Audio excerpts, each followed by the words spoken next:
Personally ನನಗೆ ಈ successful ಕಾಂಬಿನೇಷನ್ನಿಂದ ಇನ್ನಷ್ಟು ಸಿನಿಮಾಗಳು ಬರಬೇಕು ಅನ್ನೋದು ಅಂದರೆ ತುಂಬಾನೇ ಇಷ್ಟ. ಆ್ಯಂಡ್ ಮ್ಯಾಕ್ಸ್ ಸಿನಿಮಾ ಬಂದಾದ ನಂತರ ನನಗೆ ಅನಿಸಿದ್ದು ಈ ಕಾಂಬಿನೇಷನಲ್ಲಿ ಮತ್ತೊಂದು ಸಿನಿಮಾ ಬರಬೇಕು ಅಂತ. ಅದು ಮ್ಯಾಕ್ಸ್ 2 ಆಗಿರಬೇಕು ಅಂತ ಎಲ್ಲರೂ ಕೂಡ ಆಸೆಯನ್ನು ಪಡ್ತಾ ಇದ್ರು.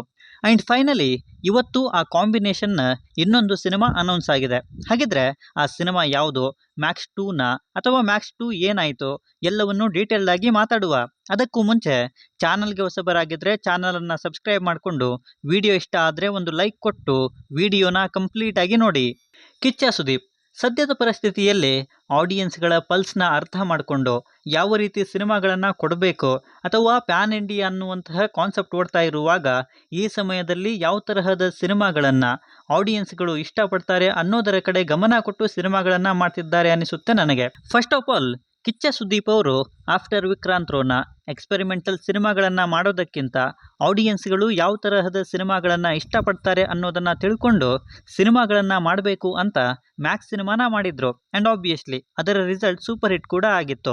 ಆ್ಯಂಡ್ ಈಗ ಅದೇ ಕಾಂಬಿನೇಷನಲ್ಲಿ ಇನ್ನೊಂದು ಸಿನಿಮಾ ಅನ್ನೋದಕ್ಕೆ ಇವತ್ತು ಇಂಟರ್ವ್ಯೂವನ್ನು ಕೊಟ್ಟು ಅದಕ್ಕೆ ರೀಸನ್ಸ್ಗಳನ್ನು ಕೊಟ್ಟಿರೋದು ಚೆನ್ನಾಗೇ ಇತ್ತು. ಯಾರೆಲ್ಲ ಆ ವಿಡಿಯೋಸ್ನ ನೋಡಿಲ್ವೋ ದಯವಿಟ್ಟು ಯೂಟ್ಯೂಬಲ್ಲಿ ಅವೈಲೇಬಲ್ ಇದ್ದಾವೆ, ಹೋಗಿ ನೋಡಬಹುದು. ಇನ್ನು ಈ ಸಿನಿಮಾದ ಕಡೆಗೆ ಬಂದರೆ ಮೊದಲು ಕಿಚ್ಚ 47 ಅನ್ನೋದು ತಮಿಳಿನ ಡೈರೆಕ್ಟರ್ ಚರಣ್ ಅವರ ಜೊತೆ ಅಂತ ಫಿಕ್ಸ್ ಮಾಡಲಾಗಿತ್ತು. ಈವನ್ ಪೋಸ್ಟರನ್ನು ಕೂಡ ಬಿಟ್ಟು ಸಿನಿಮಾನ ಅನೌನ್ಸ್ ಕೂಡ ಮಾಡಿದ್ರು. ಬಟ್ ಅದ್ಯಾಕೋ ಆ ಸಿನಿಮಾನ ಕೈ ಬಿಟ್ರು ಅಂತ ಕಾಣಿಸುತ್ತೆ. ಈಗ ಮ್ಯಾಕ್ಸ್ ಸಿನಿಮಾದ ಡೈರೆಕ್ಟರ್ ವಿಜಯ್ ಕಾರ್ತಿಕೇಯ ಅವರ ಜೊತೆಯಾಗಿ ಸತ್ಯಜ್ಯೋತಿ ಫಿಲ್ಮ್ಸ್ ಅವರು ಈ ಸಿನಿಮಾನ ಪ್ರೊಡ್ಯೂಸ್ ಮಾಡ್ತಾ ಇದ್ದಾರೆ. ಸೊ ಆಲ್ರೆಡಿ ಸೂಪರ್ ಹಿಟ್ ಆಗಿರುವಂತಹ ಕಾಂಬಿನೇಷನ್ ಅಂದಾಗ ಆಬ್ವಿಯಸ್ಲಿ ಈ ಸಿನಿಮಾದ ಮೇಲೆ ಎಕ್ಸ್ಪೆಕ್ಟೇಷನ್ಸ್ ಜೊತೆಗೆ ಹೈಪ್ ಕೂಡ ಜಾಸ್ತಿನೇ ಆಗಿದೆ ಅಂತ ಹೇಳ್ತೀನಿ. ಇನ್ನು ಇದು ಮ್ಯಾಕ್ಸ್ 2 ಆಗಿರುತ್ತಾ ಅಥವಾ ಬೇರೆ ಕಥೆನೇ ಸಿನಿಮಾ ಮಾಡ್ತಿದ್ದಾರಾ ಅನ್ನೋದನ್ನು ಮುಂದಿನ ಅಪ್ಡೇಟ್ಸ್ಗಳು ಬರೋವರೆಗೂ ಕಾದು ನೋಡಬೇಕು ಅಷ್ಟೇ. ಇನ್ನು ಬಿಟ್ಟಿರುವಂತಹ ಮೋಷನ್ ಪೋಸ್ಟರಲ್ಲಿ ನನಗೆ ಇಷ್ಟ ಆಗಿದ್ದು ಪ್ರೆಸೆಂಟೇಷನ್ ತುಂಬಾ ಚೆನ್ನಾಗಿತ್ತದು. ಈವನ್ ಯೂನಿಕ್ ಕೂಡ ಆಗಿತ್ತು. ಇನ್ನು ಕಿಚ್ಚ ಸುದೀಪ್ ಅವರ ಲುಕ್ ಕೂಡ ಸಖತ್ತಾಗಿತ್ತು. ಫ್ಯಾನ್ಸ್ಗಳು ಅದನ್ನು ಸೆಲೆಬ್ರೇಟ್ ಕೂಡ ಮಾಡ್ತಾರೆ ಅನ್ಕೋತೀನಿ. ನನಗೆ ಆ ಲುಕ್ಕನ್ನು ನೋಡಿದಾಗ ಒಂದ್ಸಾರಿ ಮ್ಯಾಕ್ಸ್ ಸಿನಿಮಾ ನೆನಪಿಗೆ ಬಂದ್ಬಿಡ್ತು. ಆ ಸ್ಟೈಲ್ ಆಗಿರ್ಬೋದು, ಸ್ವ್ಯಾಗ್ ಆಗಿರಬಹುದು, ಸಿಗರೆಟ್ ಹಚ್ಕೊಳ್ಳೋದು ಎಲ್ಲವೂ ಕೂಡ ಮ್ಯಾಕ್ಸನ್ನೇ ಹೋಲುತ್ತೆ. ಸೊ ಲಿಟ್ರಲಿ ಇದು ಮೇ ಬಿ ಮ್ಯಾಕ್ಸ್ 2ನೇ ಆಗಿರುತ್ತಾ ಅನ್ನೋದನ್ನು ಕಾದು ನೋಡಬೇಕು ಅಷ್ಟೇ.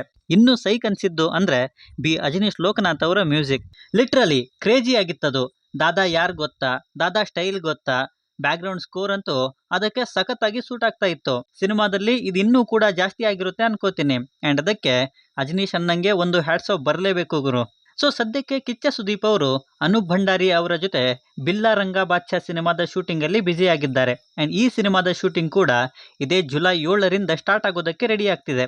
ಸೊ ಕಿಚ್ಚ ಸುದೀಪ್ ಅವರು back to back super hit ಸಿನಿಮಾಗಳನ್ನು ಕೊಡೋದಕ್ಕೆ ರೆಡಿ ಆಗ್ತಿದ್ದಾರೆ ಅನ್ನೋದನ್ನು ಇದಂತೂ ಇಂಡಿಕೇಟ್ ಮಾಡುತ್ತೆ ಅಂತ ಹೇಳ್ತೀನಿ. ಸೊ ಇದಿಷ್ಟು ಕಿಚ್ಚ ಸುದೀಪ್ ಅವರ ಕಿಚ್ಚ 47 ಸಿನಿಮಾದ ಬಗ್ಗೆ ನನಗನಿಸಿದ್ದು.